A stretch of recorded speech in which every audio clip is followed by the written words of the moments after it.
بسم اللہ الرحمن الرحیم۔ السلام علیکم۔ اصحاب کاف، وہ نوجوان جو کہ 300 سال تک سوتے رہے، وہ اصحاب کاف کہ جن کا واقعہ بیان کرنے کے لیے اللہ تعالیٰ نے قرآن مجید میں ایک پوری سورت سورۃ القاف نازل کی۔ اس سورت کو نازل کرنے کی کیا وجہ تھی، یہ جاننے کے لیے ویڈیو ضرور دیکھیں۔ پیارے نبی محمد صلی اللہ علیہ وآلہ وسلم نے جب اسلام کی تبلیغ شروع کی تو کفار اور مشرکین ہر طرح سے آپ صلی اللہ علیہ وآلہ وسلم کو پریشان کرتے تھے تاکہ آپ صلی اللہ علیہ وآلہ وسلم اسلام کی تبلیغ چھوڑ دیں۔ یہودی بھی اس کام میں شریک رہتے تھے۔ اسی طرح ایک بار یہودیوں کے کہنے پر کفار نے آپ صلی اللہ علیہ وآلہ وسلم سے کچھ سوالات پوچھے جن کے بارے میں لوگوں کو ٹھیک سے علم نہ تھا۔ ان سوالوں میں سے ایک سوال یہ تھا کہ اصحاب کاف کون تھے۔ اس سوال کو ان لوگوں نے بہت زیادہ اہمیت دیتے ہوئے اس لیے پوچھا کہ آپ صلی اللہ علیہ وآلہ وسلم اس کا جواب نہ دے سکیں گے اور انہیں آپ صلی اللہ علیہ وآلہ وسلم کا مذاق اڑانے کا موقع مل جائے گا۔ مگر اللہ تعالیٰ نے حضرت جبرائیل علیہ السلام کے ذریعے آپ صلی اللہ علیہ وآلہ وسلم کو اصحاب کاف کے بارے میں معلومات بھیج دیں اور یوں سورہ کاف کا نزول ہوا جس میں اصحاب کاف کی تفصیل بیان کی گئی ہے۔ قرآن کے مطابق اس واقعہ کو یوں بیان کیا گیا ہے کہ ملک روم کے شہر افیسس پر ایک بادشاہ دقیانوس حکومت کرتا تھا۔ دقیانوس اپنے ظلم و ستم کی وجہ سے مشہور تھا اور لوگ اس سے ڈرتے تھے۔ دقیانوس بت پرست تھا اور بت بنوا کر لوگوں سے زبردستی ان کی پوجا کرواتا تھا، مگر کچھ نوجوان ایسے تھے جو بتوں کی پوجا کرنے سے نفرت کرتے اور صرف ایک اللہ کی عبادت کرتے تھے۔ ان نوجوانوں کا تعلق اونچے گھرانوں اور عمائدین سلطنت میں سے تھا۔ حق تعالیٰ نے ان کو ایمان کی دولت سے نوازا تھا۔ یہ نوجوان کس مذہب پر تھے اس میں علماء کا اختلاف ہے۔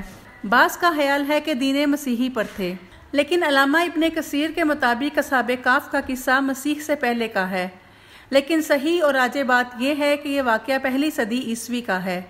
دقیانوس کو اس بات کی خبر ہو گئی۔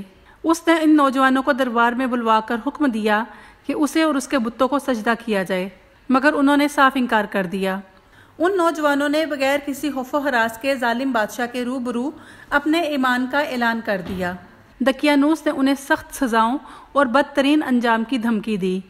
ارشاد ربانی ہے، اور ہم نے ان کے دل اس قدر مضبوط کر دیے جب وہ دربار میں بادشاہ کے روبرو کھڑے تھے تو انہوں نے اپنے پروردگار سے یوں دعا کی، اے ہمارے پروردگار، تو ہی ہے جو آسمانوں اور زمین کا پروردگار ہے، ہم تجھ کو چھوڑ کر کسی غیر کی بندگی نہ کریں گے۔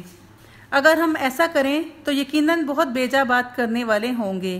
یہ ہماری قوم جو معبود حقیقی کو چھوڑ کر دوسرے فرضی خداؤں کو اختیار کیے ہوئے ہے، یہ ان کے معبود حقیقی ہونے پر واضح دلیل کیوں پیش نہیں کرتی؟ لہٰذا اس سے بڑا ظالم کوئی ہو ہی نہیں سکتا جو اللہ پر بہتان باندھے۔ نوجوانوں کی یہ بات سن کر بادشاہ نے ان کو چند دن کی مہلت دے دی تاکہ وہ اپنے معاملے میں غور کریں۔ مہلت دینے کی وجہ یہ تھی کہ وہ تمام اصحاب بڑے گھرانوں کے چشم و چراغ تھے، اس لیے یکلخت ان پر ہاتھ ڈالنا مصلحت کے خلاف تھا۔ ادھر یہ نوجوان دربار سے نکل کر مشورہ کرنے لگے اور طے کیا کہ اب اس شہر میں قیام خطرے سے خالی نہیں، مناسب ہے کسی قریبی غار میں روح پوش ہو جائیں اور واپسی کے لیے کسی مناسب وقت کا انتظار کریں۔ ان میں سے ایک کے ساتھ ایک کتا بھی تھا۔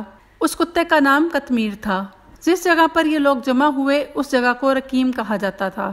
یہ نوجوان اس پہاڑ پر موجود ایک کشادہ غار میں چھپ گئے۔ کاف عربی زبان میں وسیع غار کو کہتے ہیں، اسی لیے قرآن میں ان نوجوانوں کو اصحاب کاف اور اصحاب رقیم کے نام سے مخاطب کیا گیا ہے۔ غار میں پناہ لینے کے بعد انہوں نے اللہ تعالیٰ کی رحمت اور اپنی کامیابی کے لیے دعا مانگی۔ چنانچہ اللہ نے اپنی قدرت سے ان نوجوانوں پر نیند طاری کر دی۔ وہ سوتے رہے اور انہیں تازہ ہوا پہنچتی رہی تاکہ وہ زندہ رہیں۔ سورج نکلتے اور ڈوبتے وقت اس کی دھوپ ان پر براہ راست نہ پڑتی۔ وہ سوتے میں کروٹیں بھی لیتے رہے۔ ان کا کتا غار کے باہر اس انداز سے سو رہا تھا کہ دیکھنے والوں کو یہ لگتا جیسے رکھوالی کر رہا ہو۔ دقیانوس نے جب ان اصحاب کو تلاش کروایا اور اس کو معلوم ہوا کہ وہ لوگ غار کے اندر ہیں تو وہ بے حد ناراض ہوا اور اپنے غیظ و غضب میں یہ حکم دیا کہ غار کو ایک سنگین دیوار اٹھا کر بند کر دیا جائے تاکہ وہ لوگ اندر ہی مر جائیں اور وہی غار ان لوگوں کی قبر بن جائے۔ مگر دقیانوس نے جس شخص کے سپرد یہ کام کیا تھا وہ بہت ہی نیک دل اور صاحب ایمان تھا۔ اس نے اصحاب کاف کے نام، ان کی تعداد اور ان کا پورا واقعہ ایک تختی پر کندہ کروا کر تانبے کے صندوق کے اندر رکھ کر دیوار کی بنیاد میں رکھ دیا اور اسی طرح کی ایک تختی شاہی خزانے میں بھی محفوظ کروا دی۔ کچھ دنوں کے بعد بادشاہ دقیانوس مر گیا۔ سلطنتیں بدلتی رہیں، یہاں تک کہ ایک نیک دل اور انصاف پرور بادشاہ بیدوسس تخت نشین ہوا۔ اس دور میں مذہبی فرقہ بندی شروع ہو گئی اور بعض لوگ مرنے کے بعد زندہ ہونے اور قیامت کا انکار کرنے لگے۔ قوم کا یہ حال دیکھ کر بادشاہ رنج و غم میں ڈوب گیا اور وہ تنہائی میں اللہ عز و جل سے گریہ زاری کر کے دعائیں مانگنے لگا کہ اے میرے پروردگار، کوئی ایسی نشانی ظاہر فرما دے جس سے لوگوں کو مرنے کے بعد زندہ ہونے اور قیامت کا یقین ہو جائے۔ بادشاہ کی یہ دعا قبول ہو گئی اور اچانک بکریوں کے ایک چرواہے نے اپنی بکریاں ٹھہرانے کے لیے اسی غار کو منتخب کیا اور دیوار گرا دی۔ دیوار گرتے ہی اس پر ایسی وحشت اور ہیبت طاری ہو گئی کہ دیوار گرانے والا لرزہ براندام ہو کر وہاں سے بھاگ گیا۔ اصحاب کہف بحکم الہی اپنی نیند سے بیدار ہو کر اٹھ بیٹھے۔ جب وہ جاگے تو انہیں یہ معلوم ہی نہ تھا کہ وہ کتنی دیر سوتے رہے، اس لیے ایک دوسرے سے پوچھنے لگے کہ ہم کتنی دیر سوئے؟ تو ایک نے کہا کہ ہم پورا ایک دن یا شاید اس سے کچھ کم سوتے رہے، حالانکہ وہ اللہ کے حکم سے 309 سال تک سوتے رہے تھے۔ جاگنے کے بعد انہیں شدید بھوک محسوس ہوئی، لہٰذا یملیحہ نامی نوجوان کھانا لینے کے ارادے سے جانے لگا۔ تو انہوں نے تاکید کی کہ بہت احتیاط سے شہر جا کر کھانا لانا، اگر دقیانوس یا اس کے لوگوں کو پتہ چل گیا تو وہ ہمیں پتھروں سے مار ڈالیں گے یا ہمیں پھر سے بت پرستی پر مجبور کر دیں گے۔ چنانچہ یملیحہ بہت احتیاط سے شہر پہنچا۔ یملیحہ کو ان کے ساتھیوں نے پاکیزہ اور حلال کھانا لانے کی تاکید کی تھی، کیونکہ اس زمانے کے لوگ اپنے بتوں کے نام پر جانور ذبح کرتے تھے۔ شہر پہنچ کر یملیحہ کو شہر اور لوگوں میں تبدیلی پر حیرت تو ہوئی، لیکن اس پر غور نہ کیا کیونکہ کھانا لے جانے کی جلدی تھی۔ کھانا خرید کر جب سکہ دیا تو دکاندار حیران ہو گیا، کیونکہ سکہ دقیانوس کے دور کا تھا۔ اسے شبہ ہوا کہ اس نوجوان کو کہیں سے پرانے زمانے کا خزانہ مل گیا ہے۔ وہاں پر موجود سب لوگوں میں یہ بات پھیل گئی، پھر لوگوں سے ہوتے ہوتے بادشاہ تک پہنچ گئی اور یملیحہ کو بیدوسس کے سامنے پیش کر دیا گیا۔ یملیحہ اس صورتحال پر سخت حیران اور پریشان تھا اور وہ یہ سمجھ رہا تھا کہ دقیانوس بادشاہ کی حکومت ہے اور اس کی جان خطرے میں پڑ گئی ہے۔ حکام نے پوچھا کہ بتاؤ خزانہ کہاں ہے؟ یملیحہ نے کہا کوئی خزانہ نہیں، یہ ہمارا ہی سکہ ہے۔ حکام نے کہا ہم کس طرح مان لے کہ یہ سکہ تمہارا ہے؟ یہ سکہ 300 برس پرانا ہے، برسوں سے اس سکے کا چلن بند ہو گیا ہے اور تم ابھی جوان ہو، لہٰذا صاف صاف بتاؤ تاکہ عقدہ کھل جائے۔ یہ سن کر یملیحہ نے کہا کہ بتاؤ دقیانوس بادشاہ کا کیا حال ہے؟ حکام نے کہا کہ آج روئے زمین پر اس نام کا کوئی بادشاہ نہیں ہے، ہاں سینکڑوں برس پہلے اس نام کا بے ایمان بادشاہ گزرا ہے جو بت پرست تھا۔ یملیحہ نے کہا کہ ابھی کل ہی ہم اس کے خوف سے اپنا ایمان اور جان بچا کر بھاگے ہیں۔ میرے ساتھی قریب ہی ایک غار میں موجود ہیں، تم میرے ساتھ چلو، میں تمہیں ان سے ملوا دوں۔ بیدوسس بادشاہ جو ستیسہ علیہ السلام کے دین پر قائم تھا، اسے تاریخی اعتبار سے یہ معلوم تھا کہ برسوں پہلے کچھ نوجوان اللہ کی خاطر اچانک غائب ہو گئے تھے اور تلاش کے باوجود ان کا کوئی سراغ نہ مل سکا تھا۔ یملیحہ سے ملنے کے بعد بیدوسس سمجھ گیا کہ یقیناً یہی وہ نوجوان ہیں جن کی داستانیں پرانے زمانے کے لوگ سنایا کرتے تھے۔ بادشاہ نے یملیحہ کا بہت احترام کیا اور اس کے بقیہ ساتھیوں سے ملنے کی خواہش ظاہر کی۔ چنانچہ بادشاہ اور اس کے وزیر اور شہر کے ہزاروں آدمی جنہیں اصحاب کہف کے بارے میں اطلاع ہو گئی تھی، وہ سب یملیحہ کے ساتھ پہاڑوں کی طرف روانہ ہو گئے۔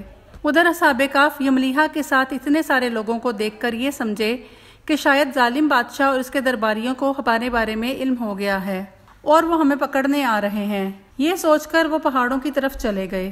جب بادشاہ اور اس کے ساتھی وہاں پہنچے اور اصحاب کہف کو نہ پایا تو یملیحہ نے کہا کہ آپ سب لوگ یہاں ٹھہریے، میں ان کو تلاش کرتا ہوں۔ چنانچہ یملیحہ بھی چلا گیا اور اپنے ساتھیوں سے مل گیا، مگر اللہ تعالیٰ نے اصحاب کہف پر پھر سے نیند طاری کر دی۔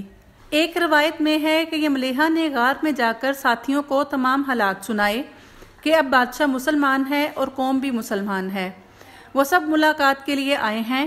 اصحاب کہف اس خبر سے بہت خوش ہوئے اور بادشاہ کا استقبال کیا اور پھر اپنے غار میں واپس چلے گئے۔ اکثر روایات میں یہ ہے کہ جب اس ساتھی نے غار میں پہنچ کر باقی حضرات کو پورا واقعہ سنایا، اسی وقت سب کی وفات ہو گئی، بادشاہ سے ملاقات نہ ہو سکی۔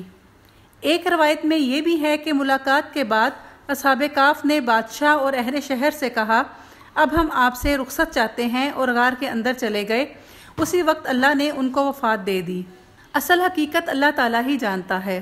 حکام نے غار کے پاس پہنچ کر تانبے کا صندوق برآمد کیا اور اس کے اندر سے تختی نکال کر پڑھا تو اس تختی پر اصحاب کہف کا نام لکھا تھا، اور یہ بھی تحریر تھا کہ یہ مومنوں کی جماعت اپنے دین کی حفاظت کے لیے دقیانوس بادشاہ کے خوف سے اس غار میں پناہ گزین ہے۔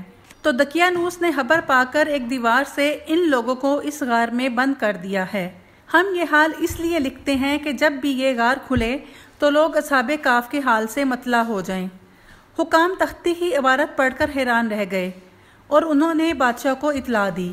جب بادشاہ اور اس کے ساتھ لوگ اصحاب کہف کو نہ تلاش کر سکے تو حکومت کے لوگوں نے فیصلہ کیا کہ یہاں یادگار کے طور پر مسجد بنا دی جائے، اور اپنے اندازے کے مطابق اس جگہ مسجد تعمیر کر دی۔ قرآن مجید میں سورہ کہف کی آیت نمبر 21 میں ذکر ہے، ہم نے اس طرح لوگوں کو ان کے حال سے آگاہ کر دیا کہ وہ جان لے کہ اللہ کا وعدہ سچا ہے اور قیامت کے آنے میں کوئی شبہ نہیں۔ وہ لوگ آپس میں جھگڑتے رہے تھے کہ اس غار پر کوئی عمارت بنا دی جائے۔ اللہ تعالیٰ ان کے مختلف حالات کو اچھی طرح جانتا ہے۔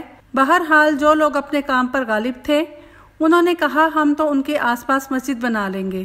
اصحاب کہف کی تعداد صرف اللہ تعالیٰ جانتا ہے، اسی لیے آپ صلی اللہ علیہ وآلہ وسلم کو مخاطب کرتے ہوئے اللہ تعالیٰ نے سورہ کہف کی آیت نمبر 22 میں فرمایا، کچھ لوگ تو کہیں گے کہ وہ 3 تھے اور چوتھا ان کا کتا تھا، اور کچھ کہیں گے کہ وہ 5 تھے اور چھٹا ان کا کتا تھا۔ یہ لوگ اندازے سے باتیں کرتے ہیں۔ کچھ کہیں گے کہ وہ 7 ہیں اور 8واں ان کا کتا تھا۔ آپ صلی اللہ علیہ وآلہ وسلم کہہ دیجئے، میرا رب ان کی تعداد اچھی طرح جانتا ہے، بہت تھوڑے لوگوں کو اس کی حقیقت کا علم ہے۔ پس آپ صلی اللہ علیہ وآلہ وسلم ان کے بارے میں سرسری گفتگو ہی کریں اور ان میں سے کسی سے اصحاب کہف کے بارے میں پوچھ گچھ بھی نہ کریں۔ اللہ تعالیٰ بڑی قوت اور قدرت کا مالک ہے، اس کے ہر کام میں کوئی نہ کوئی مصلحت اور ہمارے لیے سبق پوشیدہ ہوتا ہے۔ اصحاب کہف 3 صدیاں سوتے رہے اور اس طویل عرصے میں انہوں نے کوئی غذا نہیں لی، لیکن جاگنے کے بعد وہ بالکل تندرست اور چاقو چوبند تھے، جیسے عام حالت میں کوئی انسان رات کو سو کر صبح اٹھے۔ بغیر کھائے پیے اسی طرح زندہ رہنا اللہ کی اتنی بڑی قدرت ہے کہ غور کرنے پر ایمان تازہ ہو جاتا ہے۔